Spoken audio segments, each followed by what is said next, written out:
I walked in, and my head was pounding so hard I thought I might throw up. That's the moment it all started, I guess, even though the truth is it had been brewing for a long time. But I didn't see it or didn't want to. Hard to say now. Anyway, I'd come home early from work. I'm not usually that guy who cuts out before 5, but that day I was hurting bad. Thought maybe I'd lie down, close the blinds, and let the ibuprofen do its job. Simple plan, right? Then I opened the front door, and everything else went straight to hell. I set my keys on the coffee table real slow, like I was trying not to wake the house. My fingers felt cold. My head throbbed. I remember thinking, why is it so quiet? Because around that time of day, she'd be in the kitchen, maybe listening to that old radio show she liked, or she'd have the TV on low while she folded laundry. Something. But it was dead silent. I didn't call out. Something in my gut told me to keep quiet. I walked through the living room, past the couch. The blinds were open, letting in this harsh mid-afternoon light that made everything look washed out and kind of gray. I made my way to the kitchen, and as I turned the corner, I remember the first thing I saw was her legs. She was up on the table, skirt around her hips. Then I saw him. Rick. My neighbor. The same Rick who'd come by just last week to borrow my drill. The same guy who waved to me over the fence and asked how my day was going. For a few seconds I couldn't move. Couldn't even swallow. I just stood there, breathing in this slow, heavy way, like I'd just run a mile. My eyes locked on them, and they didn't even notice. They were lost in it, not a care in the world. It felt like I was outside my own body, watching from a distance. 10 seconds, maybe more. Enough time to see every detail. Her hands gripping his shoulders, his belt undone, the sound of them breathing, the table squeaking. It still makes me sick to remember. But it's there, etched into my head. Finally I coughed. Didn't yell, didn't curse, just made a sound in my throat, like I had to clear it. And that's what broke the moment. She jerked up like someone had thrown a bucket of ice water on her. He spun around, eyes wide, fumbling to pull his pants back up. Then there was this hush, this weird freeze. She was looking at me with these wild, panicked eyes, and he looked like he might jump out the window. My heart wasn't even racing. I felt calmer than I should have, like my mind had switched off the usual rules. All I said was, "Close the door on your way out, Rick." I can still hear my voice, low and flat. He grabbed his shirt, scrambled into it, and slipped past me without even meeting my gaze. He walked out like a dog that's been kicked, head down, trying not to be seen. That left the two of us. She was still on the table, skirt all bunched up. She started pulling it down, her hands shaking. Kept opening her mouth like she was gonna say something. "I can EXP. Or maybe. It's not." I don't remember the exact words, because I wasn't listening. I just stood there, breathing slow, watching her fuss with her clothes. Then I turned and walked into the hallway, straight to our bedroom. Closed the door behind me. My headache was still there, but it felt distant now. Something else was taking over. I stared at the wall for a bit, trying to make sense of what I'd just seen. But no sense came. Just a weird, numb feeling in my chest. After a while, she knocked. I didn't answer. She came in anyway.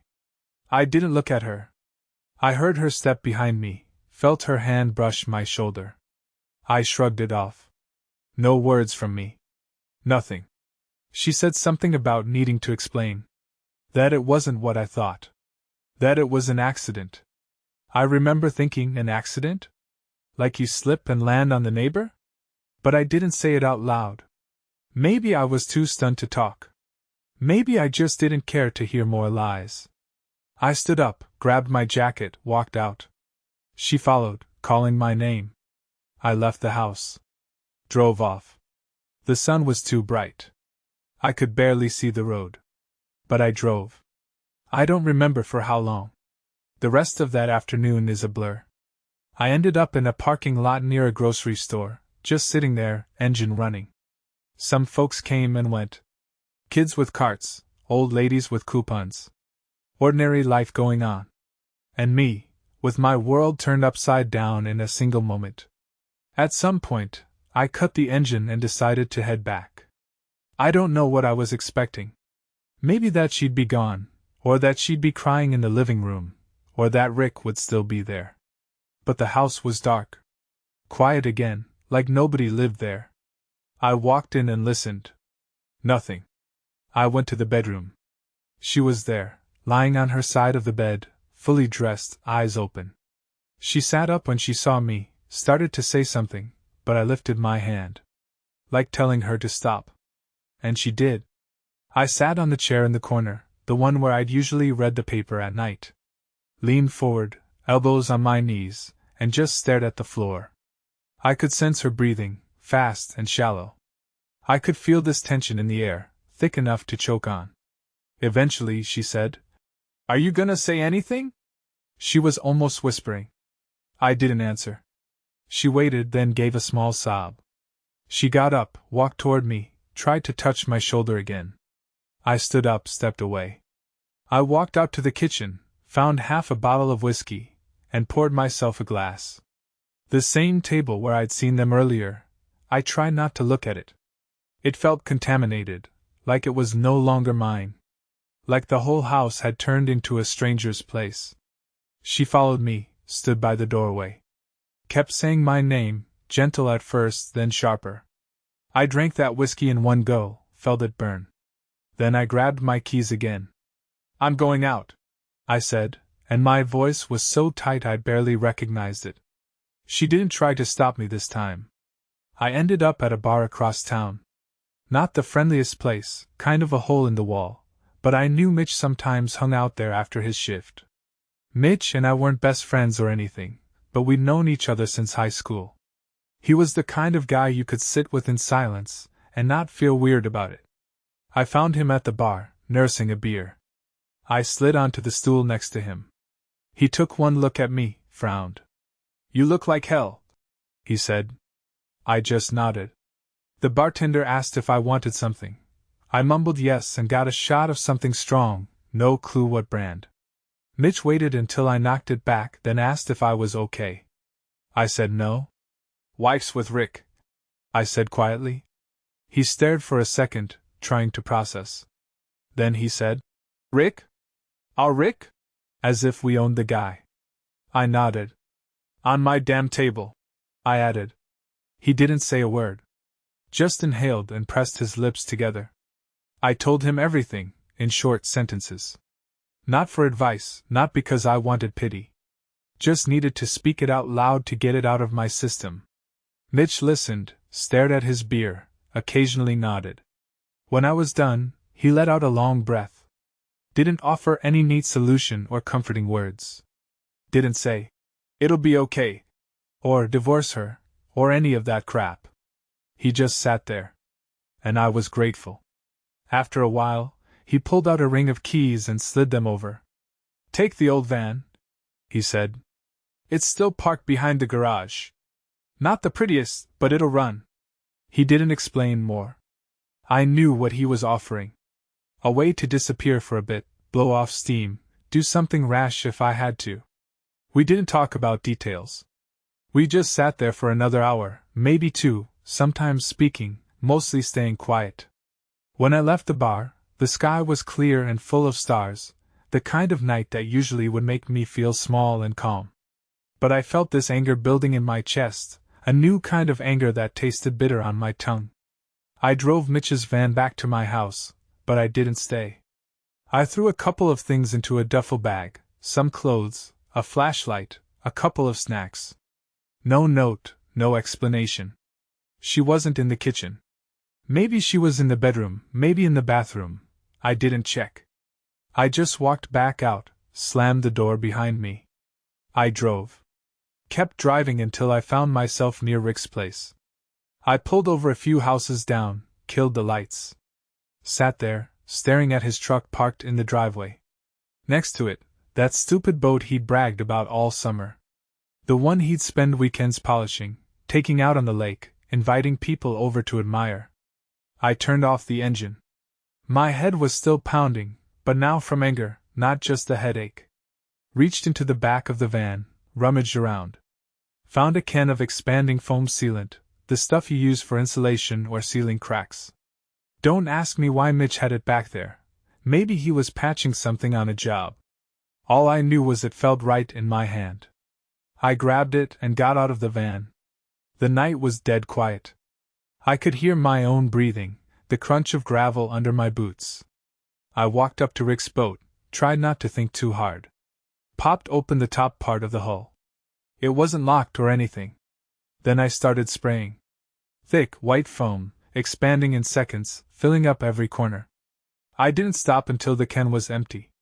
Stuck the nozzle in deeper, pumped it in. The idea was to ruin it, plain and simple. Mark my territory, maybe. Let Rick know there were consequences.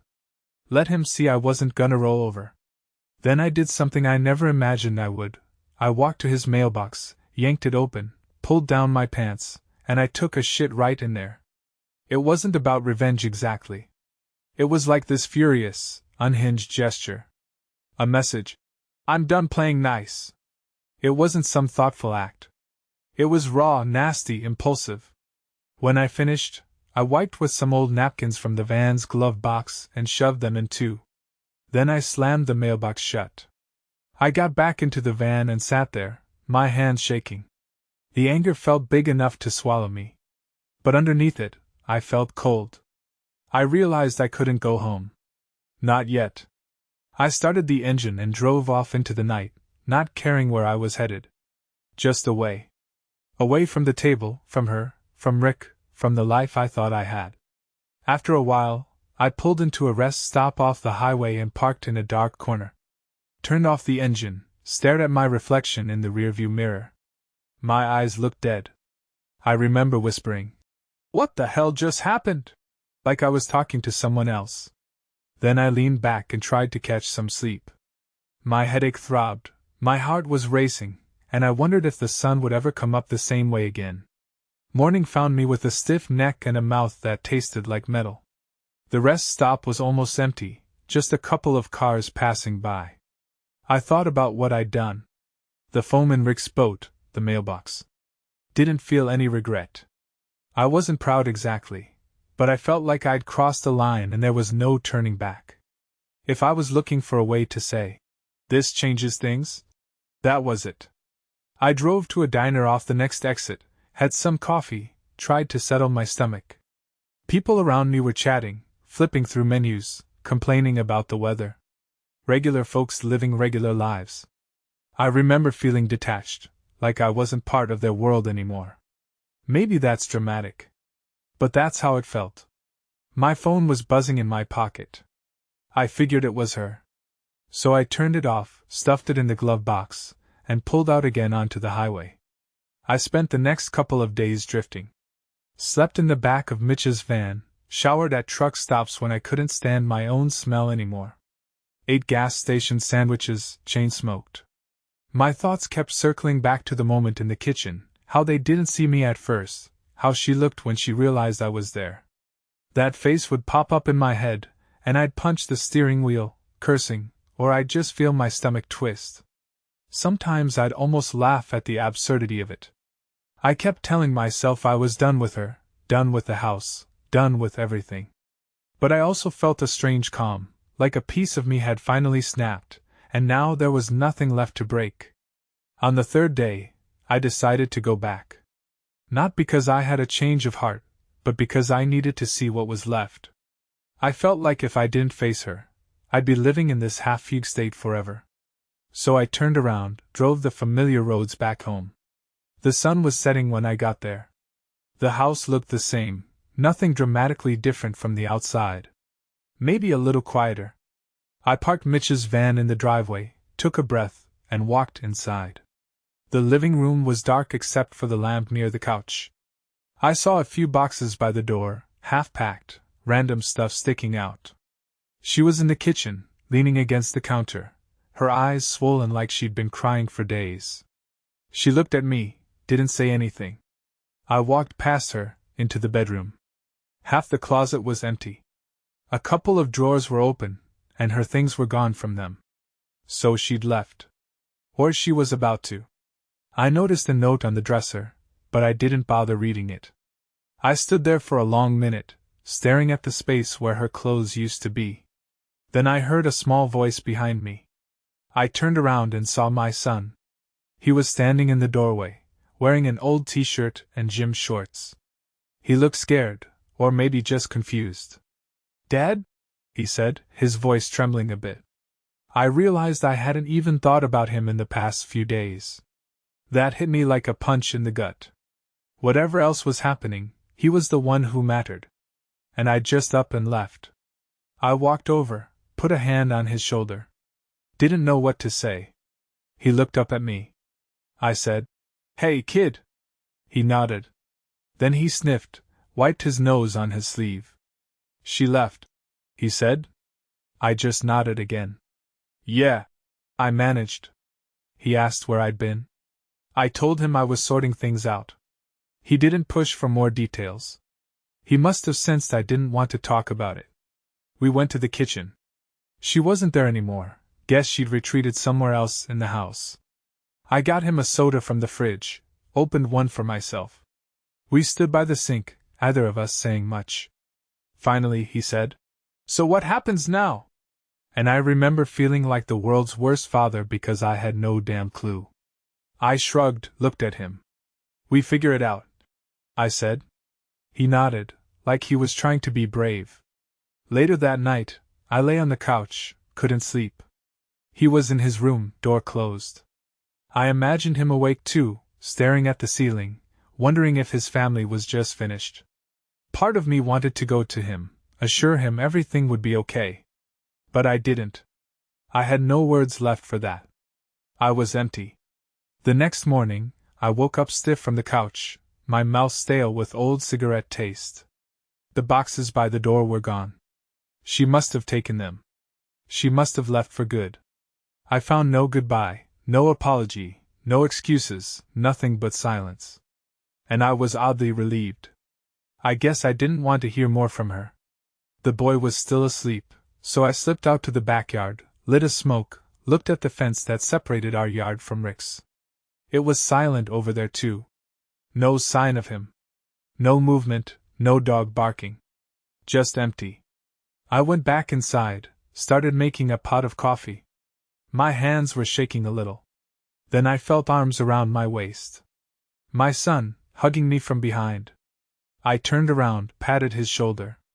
"We'll be okay," I said, trying to sound sure. He just looked at me with those eyes, half trusting, half doubting. I poured us each a mug, though he didn't really like coffee. Gave him more milk than coffee. We sat at the table, the same damn table, the place that burned an image in my head I couldn't erase. He must have been thinking it too because he couldn't meet my eyes. That was the day I decided, I'm staying here with my son. She can do what she wants, Rick can do what he wants, but I'm not leaving the kid. Maybe I screwed up by disappearing for a bit, but I was back now. And that was final.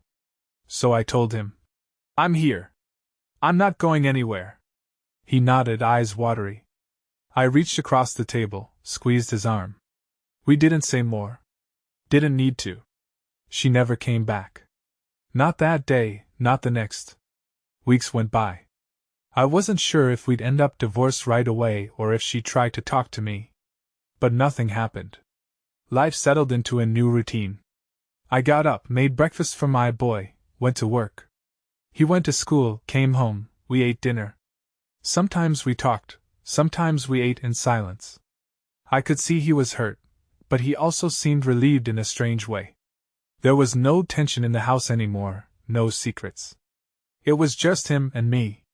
I never saw Rick around either. Heard he was avoiding the neighborhood. Maybe he was off somewhere nursing his boat, trying to dig out the foam. Or maybe he just couldn't face me. I didn't care much either way. As long as he stayed out of my sight, that was fine. At night, I'd lie awake, remembering. That's when the pictures would show up in my mind, her on the table, Rick's pants around his ankles, the look on her face. It was like a film clip on loop. I'd stare at the ceiling, feel my body go rigid with anger, then eventually I'd drift off. Mornings were always a little better. The routine of making breakfast, packing lunches for the kid, it kept my mind from wandering too far. He never asked questions about what happened that afternoon. He knew something, obviously, but kids sense when it's too painful to bring up. Or maybe he was scared. I don't know. But we didn't talk about her except for the mundane stuff, like if the phone bill was still in her name, or if we needed any of her old contacts for something. I just let it ride. Life went on like that for a good while. I did my best to be there for him. I felt a lot of guilt, shame, anger. Sometimes it came out sideways, like I'd kick a chair if it wobbled or I'd slam a door too hard. But I kept it together for the most part. The anger was in my gut, but I could function. I was determined not to let him see me broken. We had enough brokenness already. Time passed. Weeks turned into months, months into years. Things didn't magically get better, but we learned to live with the new normal. I worked, took care of bills, fixed the sink when it leaked, took him to ball games, all that father stuff. Our bond grew in a strange, quiet way. We didn't discuss her. We didn't talk about Rick. It was like an unspoken rule: keep moving forward, don't look back. He got taller, started high school, made friends. I watched him become a teenager, voice changing, face getting sharper, hair in his eyes. Sometimes I'd catch a glimpse of him in the morning light and think, he's growing into a man right before me. It gave me a sense of purpose. I might have lost a wife, but I still had my boy. And I loved him fiercely. One day, I was going through some old boxes in the attic, looking for my high school yearbook, something to show him. He was curious about my old photos. As we were flipping through the albums downstairs, one of them slipped from his hands. Pictures spilled out across the floor. And mixed in with them, there was a folded piece of paper. It was old, yellowed at the edges, creased like it had been hidden away for years. He picked it up, handed it to me. I unfolded it.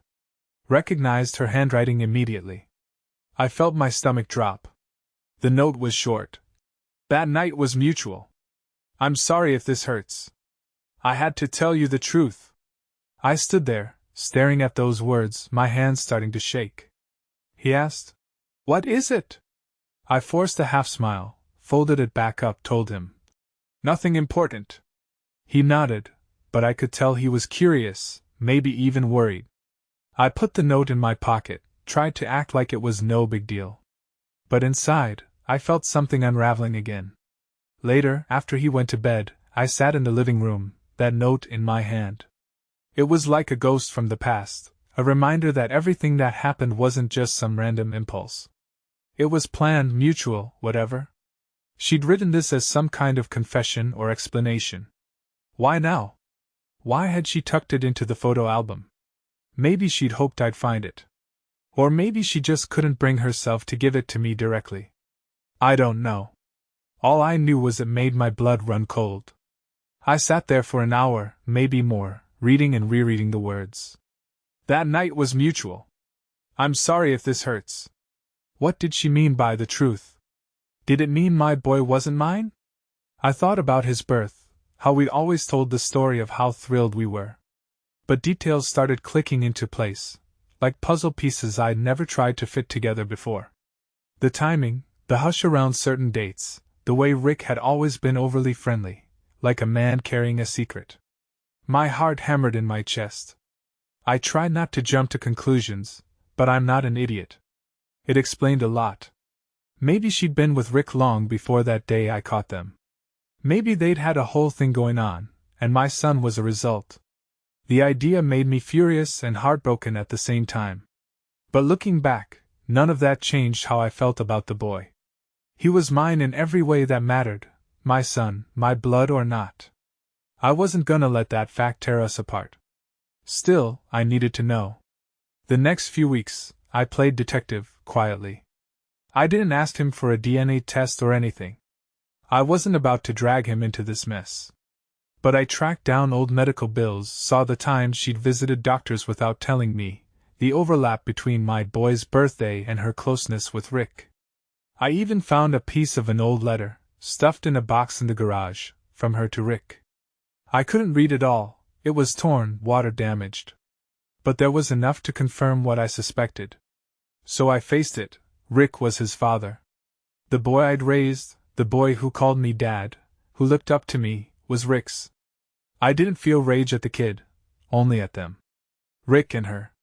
I kept my cool though. I wanted to blow up, break something, maybe track Rick down and smash his face. But I didn't. I was older now, calmer maybe? Or maybe I'd just run out of tears and anger. I decided not to tell my son. He was in his senior year, applying to colleges, excited about the future.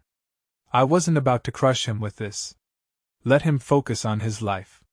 He didn't need to know just yet. And if he did someday, it wouldn't be from me in a moment of rage.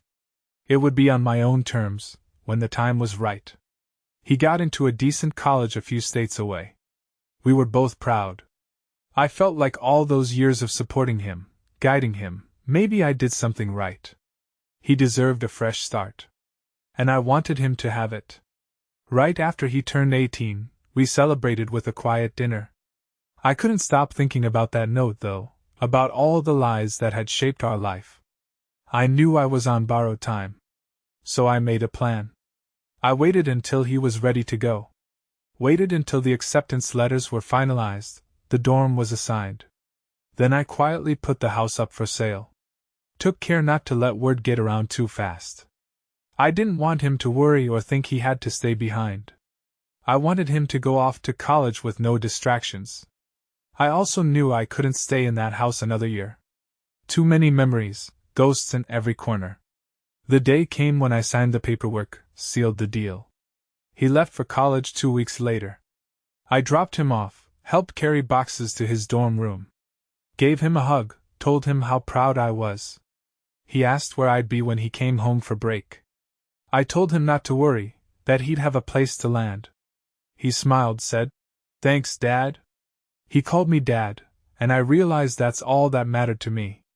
Biological father or not, I'd been the one who raised him. That was my final gift, letting him go, giving him freedom. I went back, finalized the sale of the house, and left him some money in an account I set up. Enough to get him through school. Enough to keep him from struggling. Didn't tell him the details. Just told him he was covered for tuition and basics. He thanked me. I could hear the relief in his voice. Then I told him I was moving to another state. He was quiet for a moment, maybe confused. I said, "I just need a fresh start." And he respected that. "I'll visit," he said. I told him, "Sure thing," even though I doubted it. Before I left town for good, I had one more thing to do. I tracked down Rick. He moved too, but not too far away. I found out he was remarried, had a new address. I didn't plan to confront him in person, because I was worried I'd lose my temper. Instead, I did something else. Over the years, I'd gathered a few photos. Old snapshots that made it clear he'd been involved with her for a long while. Some were borderline explicit, some just suggestive, but enough to tell the story. I put them in a plain envelope. No note, no signature. Drove to his new place, waited until I saw a woman step out onto the porch, his new wife. I recognized her from a photo I'd come across online once, or maybe it was in the local paper. Doesn't matter. I walked up, said, "This is for you." Handed her the envelope. She looked at me, confused. Then I turned and left. I heard later that it blew up his marriage. Don't know if that's true, but he never showed his face around me again. For all I know, he might have run off to another state after that. I didn't care. I just wanted him to feel a little of what I'd felt. Wanted him to taste the betrayal. Maybe that's petty. But I couldn't help it. I'd carried that anger for too long. So that was it. House sold, kid in college, ex-wife God knows where, Rick's life probably in tatters again. And me? I headed west, just drove until I found a place that felt anonymous enough. Ended up in a modest trailer park near the edge of a small town. Nothing fancy, a far cry from that nice suburban house we once had, but it fit me. A place where nobody asked questions. I found work fixing motors, mostly boat engines. Weird irony, I know, considering how I'd ruined Rick's boat. But it's what I was good at, and folks around here always needed help with their outboards or old lawnmowers. I kept to myself, rarely went out except for groceries and the occasional coffee. Some nights, I'd sit outside the trailer, listening to the crickets. A bottle of cheap beer in hand, my thoughts drifting back to the boy. Wondering how he was doing, if he'd made friends in college, if he was playing any sports. I never called. Part of me felt like I'd done my job, gotten him to that launch pad. Another part of me was just tired. Tired of explaining things, tired of the old memories. Maybe I was waiting for him to reach out. He never did. I lived like that for a year or so. Woke up, showered in the cramped stall, heated up some coffee on the tiny stove, went to the local garage to see if they had any engines needing repairs. Took on odd jobs, saved a little money. Didn't talk to many people, didn't make any real friends. Didn't date. The trailer was enough for me. Simple, quiet, no ghosts in the corners. No pictures on the walls. I wasn't proud of everything I'd done. Sometimes the shame would creep up on me. I'd think about how I defiled Rick's mailbox, how I'd just abandoned my wife without a conversation, how I'd never been honest with my son about who his father was. But each time, I'd tell myself, you can't go back. You can't fix it. You did what you had to do to survive. And I guess that was the truth. I couldn't live in that house, with those memories, that sense of betrayal. Couldn't keep lying to the kid once he was grown. So I tore it all down, piece by piece, and walked away. Sometimes I'd catch a glimpse of myself in the mirror, lined face, gray in the stubble, eyes that looked worn out. And I'd wonder, is this the face of a monster or a man just trying to get by? I didn't have a clean answer. All I knew was, at least I hadn't let them consume me. That's what I tell myself in the mornings. You're still here. You didn't let them break you. It wasn't a victory statement, more like survival. When I couldn't sleep, I'd flip through an old mental reel. Scenes of me teaching my boy to ride a bike, him laughing when he finally got it, me cheering him on from the curb. Scenes of the day I married her, how we danced in the backyard with friends around, how she looked in her white dress. Scenes of Rick leaning on my fence, grinning about some neighborhood cookout. Scenes of the morning I found that note. And always, that final moment in the mirror before I left town, seeing the face of a man who was done with illusions. I guess the main thing that lingers is a sense of quiet acceptance. I'm not out here living some grand new life, not collecting trophies or making big statements. I'm just existing, day to day, paying rent, keeping the fridge stocked, trying to be polite to the neighbors. Sometimes I'll get a phone call from an unknown number. I never pick up. Could be a telemarketer, or could be him. Could be her. I don't know. I let it ring. After a while, the calls stopped. One morning, about a year into my new life, I got a letter. Not from my son, not from her. Just a standard official envelope that had been forwarded a few times. Turned out it was some legal form about the house sale, something I needed to sign to finalize property taxes. That's when it really hit me that I had no ties left to the old place. It was all done. No reason to go back, no reason to rehash. I signed it, mailed it in, tossed the envelope. Then I made breakfast, eggs and black coffee. Sat on my trailer's small step, ate with the sun on my face. Felt a flicker of relief. I'd walk around the trailer park sometimes, see other men my age, also alone, also with stories they probably weren't proud of. We'd nod at each other, maybe share a few words about the weather or the local store's hours. I found comfort in that silence. You could see in their eyes they had regrets, too. But we didn't pry. We left each other alone. One evening, I got a surprise visitor. Mitch. He tracked me down, said he asked around back in my hometown, heard I was somewhere out here. Found my trailer, knocked on the door. I opened it, saw him standing there with a six-pack in his hand, looking older but still the same Mitch. I didn't know what to say, so I just stepped aside, let him in. He handed me a can, popped one open for himself. We sat down at the tiny table. He took a swig, looked around. Not bad. he said, nodding at the cramped space. I just shrugged. He asked how I was doing. I told him I was fine, making ends meet. He asked if I'd heard from the boy. I said no. He asked if I'd heard from her. I said no. He looked at me for a long minute, then said, "You gonna keep it that way?" I shrugged again. "Seems easier," I said. He nodded, let out a breath.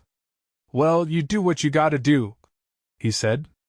We talked a bit about old times, about the bar where we used to sit. Then he said he had to get back on the road. He just wanted to check on me, make sure I hadn't drunk myself to death or something. Before he left, he looked me in the eye and said, "Whatever you did, I hope it gave you some peace." I told him I wasn't sure about peace, but I was alive, and that was enough for me. He clapped my shoulder, gave a tight smile, and walked out. I stood in the doorway and watched his taillights fade into the night. Part of me felt grateful he came. Another part of me was reminded of everything I'd left behind. That night, I sat on my bed and thought about the future. I was in my early 50s, living in a trailer, no real plans. Fixing motors, making just enough to get by. Was I content? I couldn't say. But I wasn't tortured like I used to be. The old rage, the bitterness, it had cooled, settled into something else. Not forgiveness, exactly, but acceptance. This is who I am now. Sometimes, the thought of calling my son creeps up on me. I wonder how he's doing in college, if he's got a girlfriend, if he's following the career path he wanted. I wonder if he hates me for disappearing or if he even knows the truth about his parentage. Maybe someday he'll come looking for me, ask the questions I never answered. If that happens, I'll deal with it then. For now, I keep to myself. I tell myself he's better off without the weight of my story. Every morning, I wake up to the trailer's thin walls, the smell of stale coffee, the sun cutting through the dusty blinds. I shave, look at my face in the tiny bathroom mirror, see the wrinkles, the gray stubble. I see a man who's been through a war. Maybe a war of his own making, maybe not. But he's still standing. I hold that gaze for a second, then nod at myself like we've reached some kind of agreement. You made it, I think. You didn't let them destroy you. I don't bother with big dreams or second chances. I'm not out here waiting for love or redemption. I'm just living day by day. And in a strange way, that's enough. I've got my hands, my tools, a place to sleep, some jobs lined up that put food on the table. I don't have to worry about walking in on any more betrayals or patching up a marriage that was never real. I'm alone, but it's a clean kind of alone. It's all mine. Sometimes I think back to that moment in the kitchen, how quickly everything shifted. It still stings. But now it's like an old wound that's mostly healed over. You remember it, you feel the scar, but it doesn't throb the way it used to. If there's a lesson in all of this, maybe it's that a person can live through more than they think. Might not come out pretty, but you come out breathing, at least. I guess that's the end of my story. I'm a 50-something guy in a trailer park, turning wrenches to pay the bills, no family photos on the shelves, no calls to make. But I don't owe anybody a piece of my soul. I did what I had to do. Sure, I hurt people along the way. She hurt me first, but maybe that doesn't excuse everything. Either way, it's done.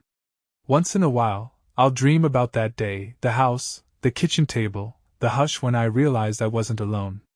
I'll wake up in a sweat, shaking, my heart pounding, just like before. Then I'll step outside, take in the quiet night air, see the stars. And I'll tell myself, that was then. This is now. I can still taste the bitterness in my mouth, but it's fading. At least I'm not living a lie. I'm free in the only way that matters. I'm not proud. But I look in the mirror each morning and see a man who refused to be swallowed up. That's gotta count for something. I take one breath, then another, and keep going. Because that's what we do. We survive. We don't always do it gracefully, but we do it. And no matter where my son is, no matter how far apart we are, I carry the memories of him growing up, the moments we shared. That's real. That's mine. No one can take it away. Not even Rick. And that's all there is to tell.